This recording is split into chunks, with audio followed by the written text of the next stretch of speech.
Good afternoon. Here we are doing maintenance on a 2014 Toyota Prius. We're going to go ahead and reset the maintenance required interval. So we're going to go ahead and turn the key on by pushing the button here. Power on. All right, and our display flashes because of the camera rating, but it says maintenance required.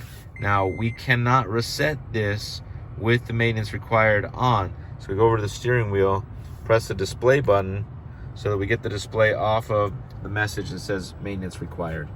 Then we go ahead and set it to trip A by using the trip button here on the steering wheel, right side. See, it says trip. Push it until you get the trip A on the display. You can see it moving. So we go to trip A, and then we're going to go ahead and turn the power button off again. Okay, then we're going to go ahead and hold down the kilometer and mile per hour button, which is this one right here next to the stereo. So go ahead and push that button and hold it, and then push the power button twice. While doing that, here it goes and says resetting maintenance data. As soon as it resets, it should have everything say 0. There we go. We reset it.